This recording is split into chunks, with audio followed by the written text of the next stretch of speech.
Hello. Hi, Claire. How are I'm you? good. How are you?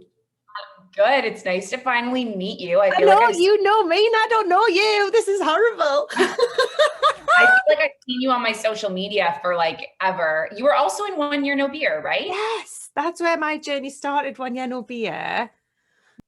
I do one-to-one work. I also do, I do yoga. I'm a yoga teacher.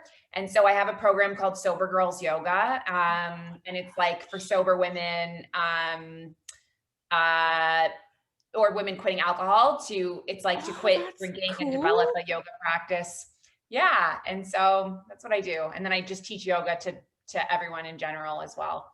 I'm finding that it's more of like it's like building a little bridge, isn't it, from one world to another world?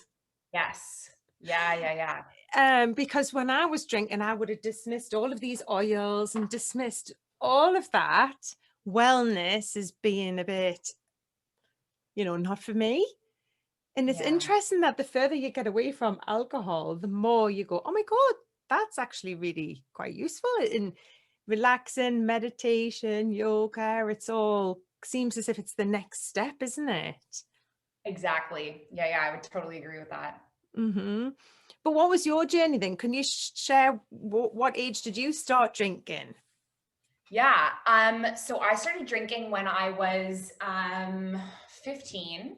And I'm from Canada. And so I was kind of partying all throughout my teenage years, drinking, throughout university. I moved to the Middle East. And then when I got to the Middle East, things got kind of extreme. I was living in Kuwait originally, where alcohol is illegal. And then I moved to Abu Dhabi, where it's kind of like the vacation spot of the region. So there's a lot of like day drinking and like all you can drink events every night of the week. And so it went from these extremes of like me having very limited access to alcohol to it just being like plentiful and abundant. And it just kind of, I don't know, it hit a point where I was just like drinking so much and hungover and yeah, I realized around age 27 that I just had to stop. And so I joined One Year No Beer as well, and that was where I started. And now I've just kind of gone off and I'm doing my own thing. Mm. It's brilliant, isn't it? And I think it's just about not feeling that edge of competitiveness. Because when I first started, I had my little big group and I contacted a few other people who I felt were doing a similar thing, and some were open and receptive to that, and some people weren't. And I can get it, but there's such a big message. We've got such a big job to do, haven't we, really, to share that actually sober is a good choice for women. It's not a case of going without or, missing out on those parties. I've been to Dubai, so I've been to one of the afternoon buffets. So I presume it's similar to that, where you pay so much. Exactly. Yeah, exactly. And it's Dangerous. like however much it is, and then you just drink as much as you can. And I like that. Instead of how much you want, it's how much you can. yeah, exactly. I mean, that was the attitude my friends had, and we're doing it every single weekend. Like I went to one of those brunches this past weekend for the first time in years. I used to go every weekend. Mhm. I loved it, but I went for the first time this past weekend because it was my friend's birthday. And, of course, I didn't really go during the pandemic, but now I have my vaccine. And so I was like, okay, I'll go out. And I was talking to people about it. And I was like, honestly, there are people here shouting the flip cup chant, and it's 2 in the afternoon. And I'm like, in what other city is this normal? But we're all just chatting like this is normal. And it's like in any other city, people drinking at that time of day would be like a cause for alarm. And so I just feel like it's for a few reasons. It's like, they're trying to make it welcoming to expats, and they're trying to make it like a fun vacation spot. But for someone like me who already had issues with binge drinking, it just built and built. I think it just makes it seem more normal, doesn't it? It's normal to do that. And then you feel like you're the odd one out if you're trying not to do that. But I Yeah. think I was certainly of the opinion I didn't know anyone who didn't drink alcohol. And then when you move away from it and you start being open to other things to do, lots of people don't drink to that extreme, you know? And I think for me, it was all about just trying things that I used to dismiss as not being for me, and meeting other people with a positive outlook and just follow what they do. Really, that's kind of the game. Yeah. Yeah. Yeah. Absolutely. And then obviously meeting other people who've tried different things, because for me, it wasn't so much straight away about my mindfulness and about yoga and relying on these things. I think what I did was I went down the non-alcoholic route. So non-alcoholic drink route, if you like. So I still turned up to the party, but with the Beck's Blue. And yes, that was okay. That was the first stage. But I think after that, after you've kind of done that, you start looking around and think, well, surely there's other things to do. Yeah. And being a little bit more open-minded, instead of just thinking, oh, I've got something else in my glass and I have to stand here and I have to just do what I've always done, but without alcohol. You see, I think your mind opens up and your life opens up and you end up with a completely different life. I mean, would that be the case for you? Would you agree? Oh, 100%. 100%. Oh my God. I'll never forget like the transition. I remember the first weekend the first weekend when I was not hungover, it was still rough because I was like kind of going through some withdrawals. But the following weekend, the first weekend where I was like felt clear again and not hungover, like I'll never forget how happy I felt. And it just, I don't know, like I was already exercising, but I just had so much energy. I got so much more passionate about working out. I got so much more, yeah, just interested, as you said, like, with you and the oils, I got really into like Reiki and like other healing modalities. And now I'm kind of open to everything. Like I tried hypnotherapy last week. And I've just become really, um, yeah, much more open-minded, much more spiritual. It's like layers, isn't it? I never can work out, am I stripping the layers back or am I putting the layers on? It's weird because it's just different stages. I mean, it's 3 years this weekend since my first day one. And then, Wow. and I went back, I stopped for a little while and then I went back because I wanted that moderation thing. I wanted to be able to just drink, at weekends and take it or leave it. But actually, because I journaled, I could see straight away my mental health just declined as soon as I introduced it back in my life. And I didn't feel like I fit in either camp anymore. It was like, I don't know, I couldn't unsee what I saw, if that makes sense. I preferred my life sober. And I think the second time round, it wasn't so much of a big deal. It was more about letting other people understand that this was my choice and that they could continue if that's what they chose to do, but I wasn't playing anymore. Yeah, yeah, yeah, yeah. It's so hard because it's like you're attached to other people with that decision, and it's so difficult to break away, or it seems like it is until you do it. Would you Yeah. agree? I think because sometimes it's like you don't even know if is it really because you're worried what people think, or is it because you really just don't think it's an option for you? I I don't know. For me, it was like just my whole life was I was just brought up with alcohol being part of adult life, you know? My parents drank all the time. My How old are your family, parents? How old? I think they're just over 60. Mhm. And I grew up, my mom was like a social drinker. So, and her family was, they loved to have parties with wine and beer.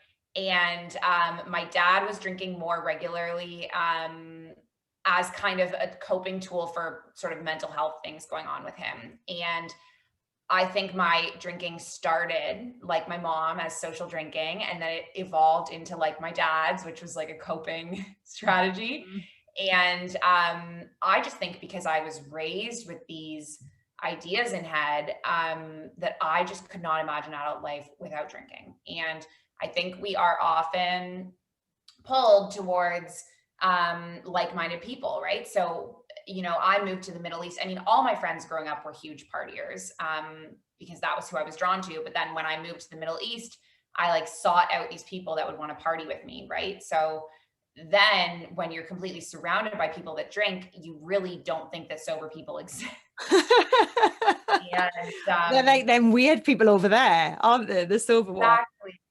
And so when I did quit, I truly remember thinking like, I'm never going to find love. That was a real thing that I thought, Oh. because I was like, there's, no one's going to want to date me because I'm sober.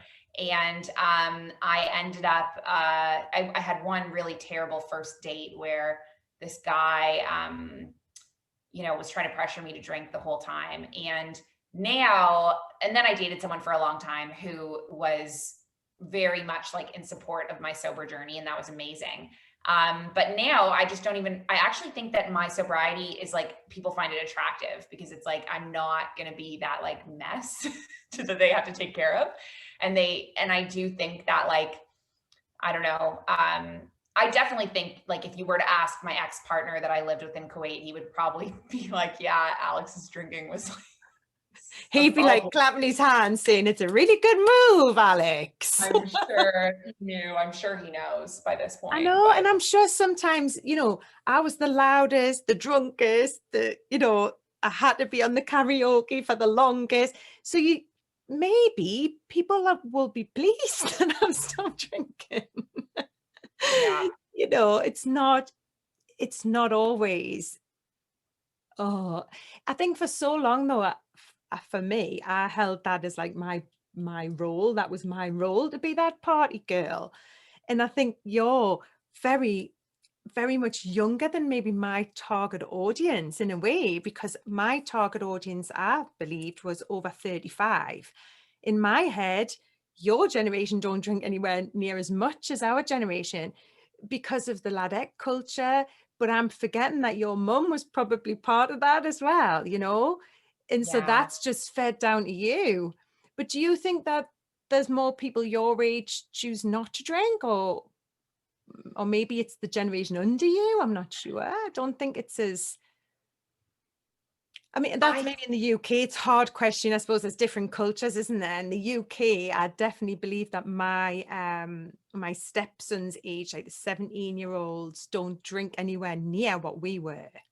I have heard that. I have heard that the newest generation of kids do not drink alcohol the same way that I think my generation still did it really heavily. Like at least my friends did, my peers, in university, we all drank pretty heavily, but I And that was in have heard, Canada. Did you say in Canada?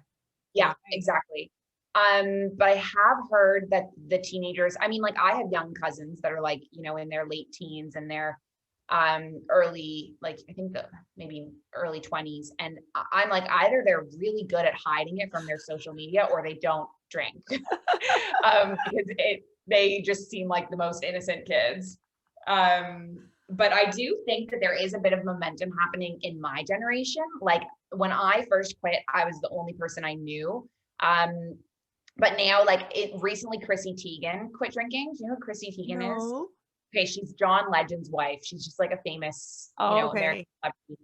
And she posted about it and she's been posting about her journey. And now people are like really into that. And people are picking up the book that she read, Quit Like a Woman, Quit Like a Woman Oh, by Holly yes, Weaver. yes. Totally sold out. Is that why? Because of her, It's right? why Okay. it sold out. Exactly. Because Chrissy Oh. Teigen put it on her Instagram being like, this is a great book. And then it sold out. And so I do think there's like this massive revolution happening Mhm. for sure.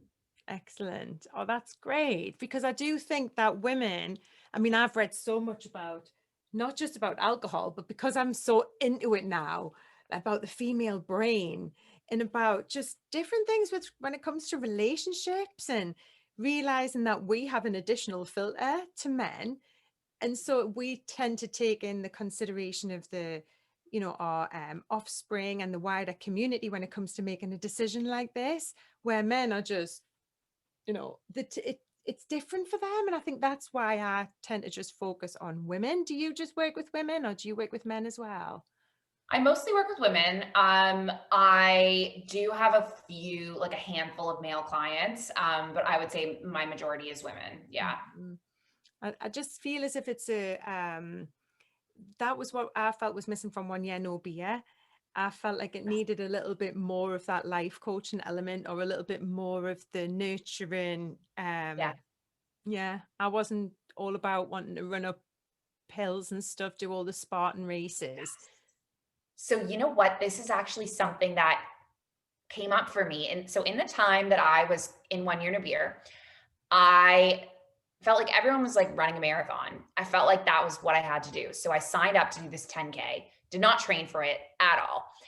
At the same time, I was interning to become a spin instructor. I was becoming a bar instructor. I was going on another yoga teacher training, and I hit 100 days. And I was on a yoga teacher training, and with this yoga teacher that I idolized, and he said to me, why don't you just stay for the weekend and assist me? And I'm like, oh, I have to drive back to Toronto to do this stupid 10K for my 90 days sober. And I just felt like I had been sucked into this idea that I had to do a 10K because You had to everyone do else it their was doing way, it. yeah. Right. And in reality, I was doing so many amazing projects. Like, all of these things. I had gotten a personal trainer so that I could learn how to weight lift. And I had, signed up for my life coaching course. Like, I had done so many incredible things in those 90 days, but none of them to me felt like they were matching the 1 Year No Beer. I felt like I I, was cheating on them. I felt like I was cheating because I had seen that there was this gap and thought, oh, I want to do that. So, sorry, carry yeah. on. Yeah. And so that has been kind of what has, I'm forever grateful for 1 Year No Beer because it was like the catalyst for this change in my life. But I definitely felt like there was a gap, exactly like you said. And I feel like women in particular need more like live engagement. I definitely know I did. I felt like I had no friends at the time I was going through 1 Year No Beer. And so just, I do a lot of like live Zoom calls and with my community. And I think that that is important and helpful. Mm-hmm. Definitely. I know. I think it's just getting that message right though as well, isn't it? Because sometimes, I mean, it's nice to share your story, but often it's hard to go back and remember how grim it was. Do you know what I mean? I think there's always something about that, isn't there? That when you're promoting, that you want to speak to the ladies, you want to speak to their pain. But I like the idea of everything being positive. So I struggle with that, I like it to be all be positive. And I know yeah, I want a positive spin on it instead of thinking about stop drinking and stop all of that. It's more for a positive shift in your life. And I suppose it's the same with food, isn't it? If you're getting more healthy food in, then you're hopefully not wanting to crave the other stuff. After your yoga class, you probably don't crave a bottle of wine. Yeah, It's exactly. you're changing your whole life slowly and thinking about drinking water, so you're not just sitting there going, ooh.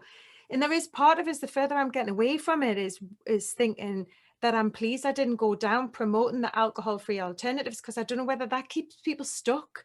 You've got the same life, but you're drinking alcohol-free. I don't know. There's something just recently, what's your thoughts on that? How did you rely on alcohol-free? So, you know what? When I quit drinking, they didn't have alcohol-free options here in the UAE. We have some laws around it because our population is Muslim, and so um, they cannot have anything that's higher than like 0.0%, and so that eliminates like almost all of the alcohol-free products in the world, basically. So we didn't have anything here. So I did not drink any alcohol-free stuff for a long time. I have recently gotten really into it because I am now, they just launched the new first dry store here in the country. And I have a pretty big following on Instagram. And so they've invited me to kind of try some of their things and share it with my followers. And I'm loving them. But I would agree with you that I'm 2 years sober. And so for me to then integrate these drinks into my life, I think it would be different than had I just switched from one day to the next from an alcohol product to a non-alcoholic daily. So I do think it should be kind of thought about, you know, is like, I need to break that pattern, and then maybe I can work it Introducing it. back in, or yeah. Yeah. Yeah, I think that's interesting, isn't it, to point that out though, because I think at first I will always say to people, excuse me, keep the wine glass and just have sparkling water in it, and do that at first. But what we really want is, like when no beer suggests, it's not about just sitting on the sofa, is it? In the same way, in that mindless way of just, zoning out of your own life. I think that's what it's important to avoid. Yeah, absolutely. So interesting. What else have I got rid of? All right. So, what is the one benefit you would not give up? Of the one benefit I would not give up of being sober. Mhm. Um, my the reason why I quit drinking was always for my mental health, and I just I cannot talk about it more often, because I feel like so many people in the world suffer with mental health. It has increased so much over the past, however many years, and I feel like we just don't understand how much what we are drinking contributes to that. It contributes to anxiety, it contributes to panic attacks, it contributes to depression. And when I was drinking, I just didn't realize the correlation. And so I like shout from the rooftops, like, of course I have my struggles with my mental health, I have my ups and downs, but I just feel like they no longer spiral into the lowest, or like it's much more kind of even keel. And so that is actually pretty much why I never want to drink again, because I just never want to go back to how I was feeling before. Mhm. Um, so that is what keeps me sober, is like, I'm just so much happier. Exactly. Like waking up in a good mood. That never used to happen to me. And I Same. think, like you, it's knowing, of course, we still have down days, but I know what's pissing me off when that happens. I know what it is. Whereas before, you would blame yourself, you blame your hangover, you would blame lack of sleep, and I was constantly over promising and then under delivering and feeling like the worst person. And that is, for me, I suppose that is your mental health, isn't it? It's about how you look at yourself and your self-esteem. um that for me, and just the clarity, and it's just too many benefits to even explain, isn't there? I mean, when I first started on this journey, I didn't think I could quit, but I didn't. At the beginning, I wasn't intending on quitting forever. Were you? Was your decision to quit forever right from the start? No, definitely not. It was 28 days. I did not think that I could make it, honestly. And then I hit a point probably around 21 days. Well, first of all, I got through the withdrawal. And once I got through the withdrawal I had, which probably lasted around like 11, 12 days. So maybe by the second weekend, I realized I needed to quit for 90 days, because I was like, I don't think 28 days is going to, reset my relationship with alcohol enough for me to not end up exactly where I was 28 days ago. So by the time I signed up for 1 year no beer, I actually signed up for 90 days, but I had been sober for, a week at this point or something. And by the time I was on 21 days, I remember this just because I've gone through my old 1 year no beer posts and like read them. And by the time I was at 21 days, I was already thinking like, I want to be sober for life. Because my life had just so radically changed that I just was like, I never, ever want to go back to the way I was before. So Wow. And were yeah. you doing yoga then when you were drinking as well? Was that still your job, or has that changed as well with your lifestyle? Yeah. Okay. So I discovered yoga. Like, I was kind of innately drawn to it as a kid. Like, did yoga for kids, did yoga for teens, found it in university when I was struggling with my mental health, and then did a yoga teacher training in 2014. It was like my life dream to do it full time. And I just like didn't really believe in myself. I didn't believe in my potential. I just didn't think I could sustain myself on it. And so I was working full time as a teacher, because that was what I went to school to do. And that's how I ended up in the Middle East. And then, yeah, this is a great story, actually. I hit 30 days sober. I was so depressed. I was like, the pink clouds come Yeah. down after your sobriety. And I'm just like, oh, life is back to normal and it sucks. And my assistant teacher, she had been going on and on about this psychic in Dubai. She's like, you should go see him. He changed my life. And I'd known her for 3 years, and I had just been like, yeah, okay, whatever. I don't believe in psychics. And she sent me to him, and I was at 30 days sober, and I was desperate, and I was like, I don't know what else to do at this point. So I'm going to go meet him and see what he says. And walked in. He said, close your eyes, count back 21 to 1, open your eyes. And I opened my eyes, and he said to me, you were never meant to be a school teacher. You were meant to be a healer. And I just cried. And yeah, he was like, you're going to start a Tai Chi center. You're going to become a life coach. And I was like, Tai Chi, like I've never done Tai Chi before, but I do a lot of yoga. And so I think that he was just seeing the movement, and did not know that it was yoga itself. And so he actually was the one who sent me to become a life coach. And it was this session that set in motion this entire life change for me, because all of a sudden, it was like, it was not that he put these ideas in my head. They had been there all along, but I just didn't believe in them enough to follow through. And once I had that motivator, it was like I just had and that's a huge part of it too, is like I had this momentum where I was like, I just can't drink because I need to keep going with this, and so yeah, that was all thanks to my sobriety that I'm doing this now. And now it's like things like that happen in your life because you're open to it, and because I don't know, you wouldn't have been there, you wouldn't have listened to her, would you? You wouldn't have took her. I suppose she was kind of guiding you, wasn't she? She was saying, look over there. If you were drinking, you wouldn't have been open to that. Absolutely. And because, there's loads of examples where you think, oh, I wouldn't have been talking to this person, and this wouldn't have happened, and that wouldn't happen. And as soon as that starts happening, you think, what else would I be missing if I was just sat there? It becomes bigger, and it's not just about you. I think for my journey, starting this and turning around and helping other people so that you feel like you're not in it on your own has just been, huge. But I was adamant I didn't want to go down the one-to-one route. I wanted to create something that I could say, right now I want hundreds and hundreds of people to help as many people as possible. So that's why I've done it this way. But I think we just need as many people as possible to just be spreading the message and saying that women can choose sober.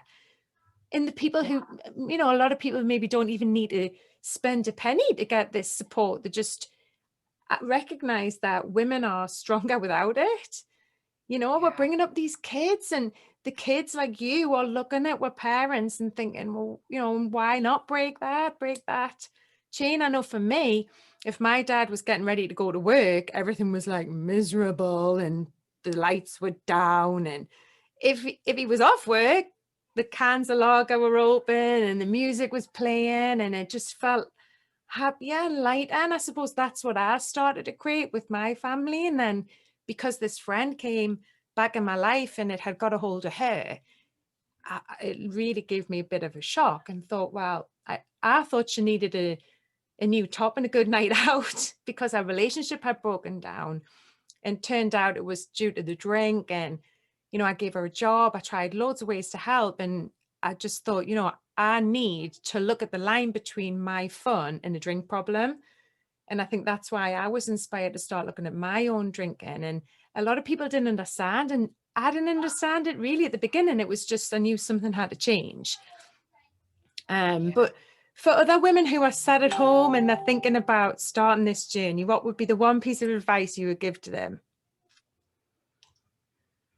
What would I say? I would say,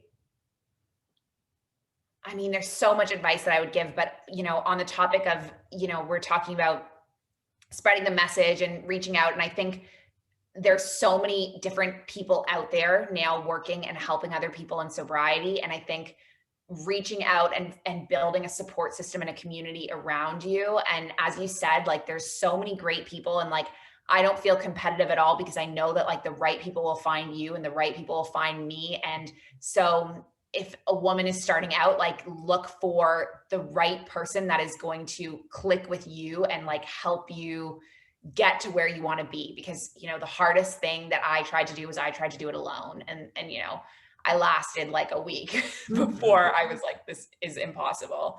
Um, and It's so I true, think, the way you get that team of people who are cheering for you, and often the people who are closest to you don't get it. So they're not the people who are going to cheer for you. Unfortunately, they're not. And that's just because they don't get it. It's not because they don't, they're being mean. It's just because they just don't get it yet. So you have to be the lighthouse in your world and just get started, don't you? Really, it's so many women are afraid. They're afraid of what they're giving up without realizing. They think it's the glue that's holding their life together. Um, and we're evidence that it's not. So thank you for sharing your story, Alex. well, thank you so much for having me. I really, really enjoyed it. Yeah. So my online yoga studio, it's called themindfullifepractice.com. And if you join, we have a 2-week free trial, and we have live Zoom classes every day, but we also record every Zoom class we do. And so there's like over 1,000 now, because we've been up and running for a year, and there's quite a few. I'm not the only yoga teacher. I have some others on the team. And so we also have a YouTube channel we give free classes every once in a while. So yeah, check it out and join us anytime. If you get the 2-week free trial, you can join Sober Girls Yoga and kind of connect with the rest of our community. So Oh, lovely. Thank you. Thanks so much, Alex. thank you, Claire. This is awesome.